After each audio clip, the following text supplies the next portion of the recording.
Sir வணக்கம். பியூஷ் மனுஷ் வணக்கம். வணக்கம் ஐயா.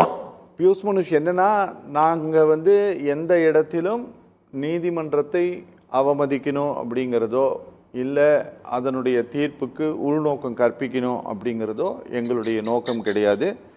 நாங்கள் இந்த உலகத்தில் எல்லோரும் வைத்திருக்கக்கூடிய மரியாதையை விட கொஞ்சம் கூடுதல் மரியாதையை இந்த நீதித்துறை மேலும் நீதிபதிகள் மீதும் வைத்திருக்கிறோம். ஆனாலும் இந்த வழக்கில் என்ன நடந்தது அப்படிங்கிறது குறித்து சொல்ல விரும்புகிறோம்.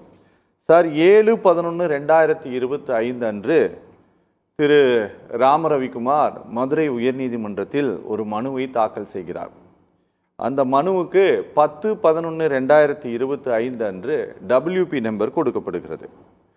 13/11/2025 அன்று விசாரணை தொடங்குகிறது. அன்றைய தேதியில் 3 பேர் எதிர்மனுதாரர்களாக அந்த வழக்கில் சேர்க்கப்படுகிறார்கள். அந்த மூணு பேரில் ஒருவர் இந்திய தொல்லியல் துறையினுடைய திருச்சி விங்கு வராங்க. சரியா? அப்புறம் 19/11/2025 அன்று வழக்கை விசாரிக்கக்கூடிய மரியாதைக்குரிய நீதிபதியே நேரடியாக கள ஆய்வு செய்கிறார். 24/11 அன்று மீண்டும் வழக்கு விசாரணைக்கு எடுக்கப்படுகிறது. 28/11/2025 அன்று தீர்ப்பு வழங்கப்பட்டு விடுகிறது. நீங்கள் ஏற்றியே ஆகணும், 1/12/2025 அன்று தீபத்தை ஏற்றணுன்ட்டு ஆர்டர் போட்டுறாங்க. இந்த ஆர்டரை நடைமுறைப்படுத்தலை அப்படிங்கிறது தொடர்பாக திரு ராமரவிக்குமார் தொடர்ந்த அவதூறு வழக்கு தான். அது என்னது? நடைமுறைப்படுத்தலைங்கிற கண்டெம்ட் பெட்டிஷன் மேல தான் இப்ப விசாரணை நடந்துட்டு இருக்கு. ராமரவிக்குமார் சார் கரெக்ட் தானே? கண்டெம்ட் தானே? ராமரவிக்குமார் சார், கண்டெம்ட் பெட்டிஷன் கரெக்டா நான் சொல்றது? ஆடியோ வைங்கப்பா சார், நான் சொல்றது கரெக்ட் தானே? ஓகே ஓகே, அது கண்டெம்ட் தான், தலையாட்டிட்டாரு சார். இப்ப அந்த கண்டெம்ட் மேல தான் சார். ஆனா இதுல ரொம்ப முக்கியமானது என்ன அப்படின்னா சார், நீங்க இந்த வழக்கு உத்தரவு பிறப்பிக்கப்பட்ட பிறகு பெரிய சர்ச்சைக்குரிய ஒன்றாக மாறியது, வாதங்கள் எடுத்து வைக்கப்பட்டது அந்த சம்பந்தப்பட்ட தூண் குறித்த விஷயம்தான். அதுல எதிர்மனுதாரராக சேர்க்கப்பட்ட ஆர்கியாலஜி டிபார்ட்மெண்ட் அஃபிடவிட் ஏதாவது ஃபைல் பண்ணியிருக்காங்களா அப்படின்ட்டு யாருக்குமே தெரியல. உண்மையாகுமே அவங்க எதுவுமே ஃபைலே பண்ணாத போது இந்த உத்தரவு பிறப்பிக்கப்பட்டு விட்டுச்சு. இப்போ அந்த கண்டெம்ட் மேலே நடந்துட்டு இருக்கு விசாரணை. கண்டெம்ட்ல தான் கேட்குறாங்க உங்களோட ஸ்டாண்ட் என்ன அப்படின்னு சொல்லிட்டு. இந்த கண்டெம்ட் மேலே இந்த ஸ்டாண்டை அரசு தெளிவுபடுத்த வேண்டியது அவசியமா சார்? ரொம்ப ஸ்டாண்டு அரசாங்கத்துக்கிட்ட கேட்கறது தப்பு கிடையாது. சரி, ஓகே. அரசாங்கம் சட்டத்துக்கு, ராமரவிக்குமார் சார் சட்டத்துக்கு எதிர்த்தா போராட சட்ட அமைச்சருங்கிறாரு. ஓகே. ஒரு தீர்ப்புக்கு எதிர்த்து போறதுக்கு எல்லாத்துக்கும் உரிமை இருக்கு. Okay. Forget a minister, forget a government. Okay okay okay. இப்போ ஒரு அரசாங்கம் எனக்கு ஒரு தீர்ப்பு எதிர்த்தா கொடுத்தா நானும் எதிர்த்து போவேன். சரி, அது அவமதிப்புல வராது. ஓகே.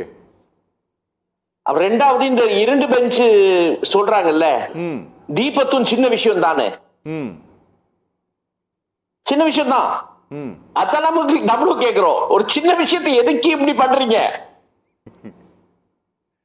சரி. இப்போ அந்த சர்வே கல்லோட கெப்பாசிட்டி எவ்வளவு, என்னோட கெப்பாசிட்டி, பிடிப்பு எவ்வளவு கெப்பாசிட்டி இருக்கு அதுக்கு? ஓகே. இப்போ கந்தாசிரம்ல வருஷம் வருஷம் தீபம் ஏத்துவாங்க எங்க சேலத்துல. அந்த கந்தாசிரம் மலை மேல எல்லா மரம் நட்டது நானு. நீங்க நீங்க இங்க இருந்திருக்கீங்கல்ல சேலத்துல? ஆமா. சோ முருகனோட பெரிய பக்தன் பேசுறேன் நான். Okay. Now the thing is that அந்த கண்டாசிரம் is a small temple compared to Thiruparankundram. பெருமெல்லாம் வச்சோம்னா அந்த கோயில்லயே ஒரு 150 லிட்டர் எண்ணெய் எடுத்துட்டு போவாங்க மலைக்கு மேல. சரி. இந்த தீபத்தூனோட கெப்பாசிட்டி எவ்வளவு? 200 லிட்டரா, 250, 300? ஓகே. 3 லிட்டர் பிடிக்காதுங்க. சரி, இப்போ ரெண்டாவது கேள்வி. ஒரு இமேஜ் எடுக்கிறோம்ல, தீபம் எரியும் போது மக்கள் கும்பிடணும்ல. ஆமா. மக்கள் இப்படி கை கும்பிடணும், தீப போட்டோ வரும், இமேஜ் வரும். இந்த தீபத்துள்ள விளக்கேத்துனாங்கன்னா தர்காவை தான் கும்பிடணும்.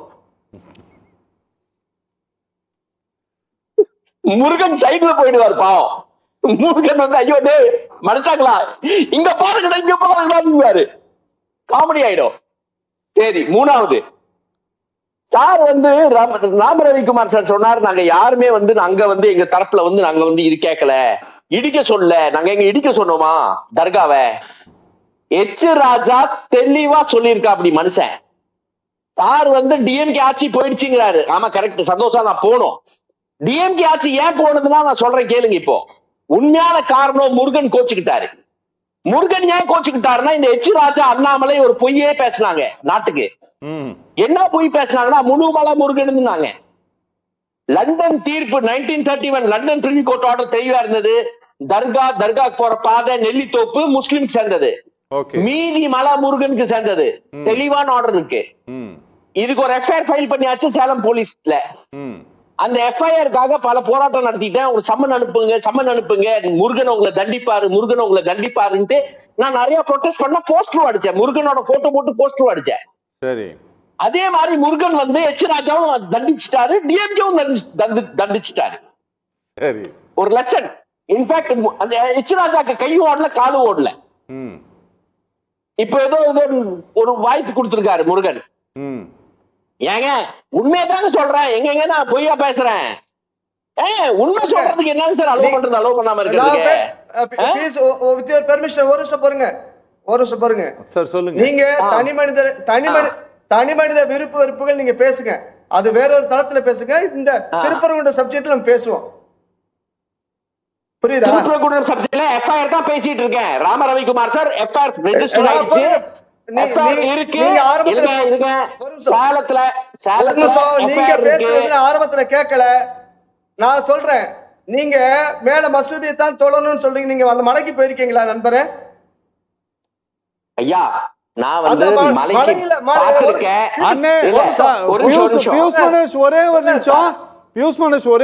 சார் ராமரவிக்குமார் சார் அவர் பேசுறது உங்களுக்கு கேட்கல அப்படிங்கறதுனால நான் கொஞ்சம் சொல்றேன் சார். அவர் வந்து ஆமா, அவர் ஊர்ல இருக்கக்கூடிய கந்தாசிரம மலையில தீபத்தை ஏத்தணும்னா ஒரு 250-300 லிட்டர் எண்ணெய் எடுத்துட்டு போவாங்க.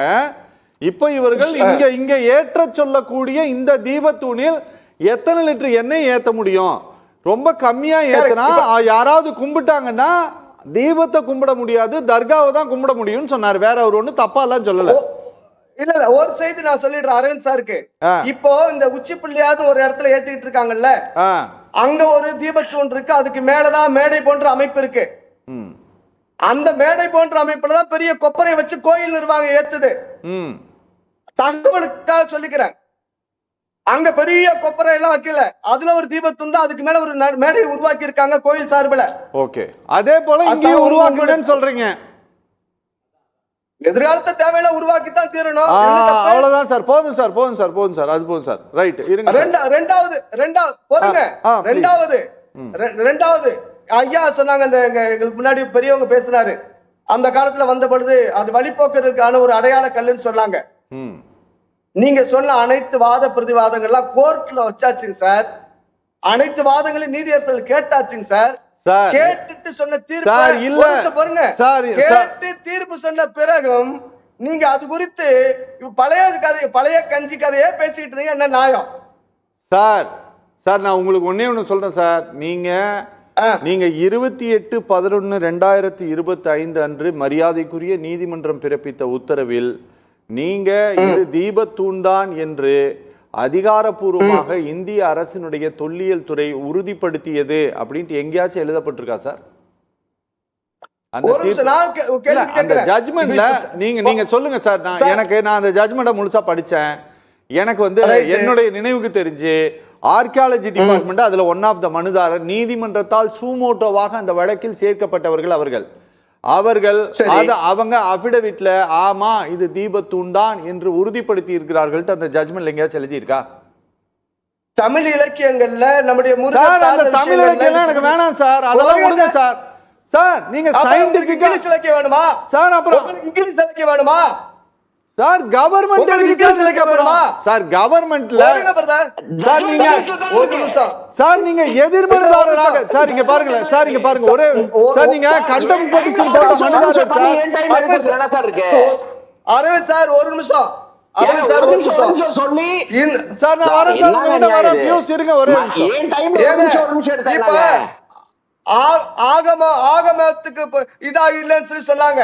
அங்க இஷ்யூ ஆகமம் கிடையாது. 96ல கொடுத்த நீதிமன்ற உத்தரவு மலை மீது இருக்கக்கூடிய தர்கா காம்பவுண்ட்ல இருந்து 15 மீட்டர் தள்ளி கோவில் நிர்வாகம் தீபம் ஏத்தலாம். அப்படி ஏத்த தவறு பட்சத்தில் பக்தராக இருக்கக்கூடிய யார் வேண்டுமானாலும் தீபம் ஏற்றலாம் அப்படின்னு தீர்ப்பு இருக்கு. அந்த தீர்ப்பை நடைமுறைப்படுத்த சொல்லித்தான் நான் பண்ணல ஒழிய இது இருக்கா அது இருக்கா நீங்க கேட்கறது கேள்விக்கு முரண் இல்ல சார். நான் கேட்கல சார்.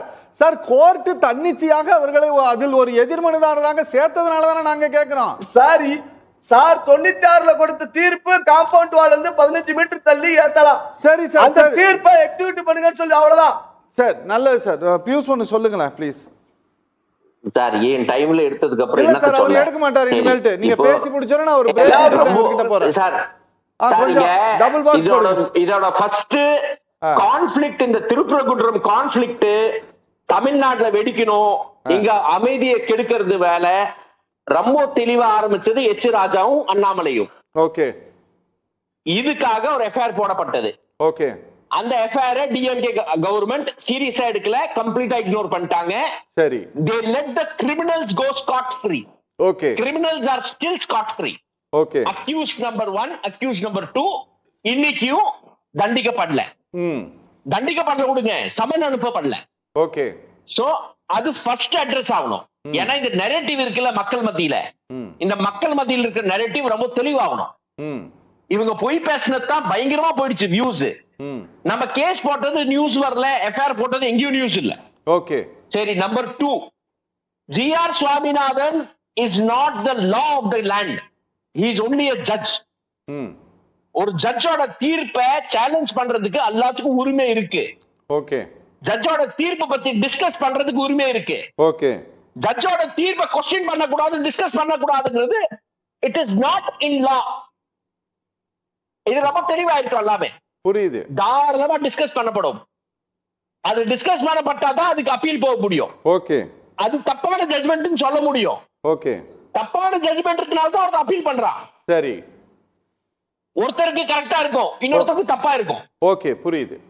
சோ இதுல ரொம்ப தெளிவாயிடலாம். ஓகே. நவ the most important point இந்த தீர்ப்புல ரொம்ப இம்பார்ட்டன்ட் பாயிண்ட் என்னன்னா, அந்த தீர்ப்பு எடுத்து அந்த hurry with which GR Swaminathan went ahead with it.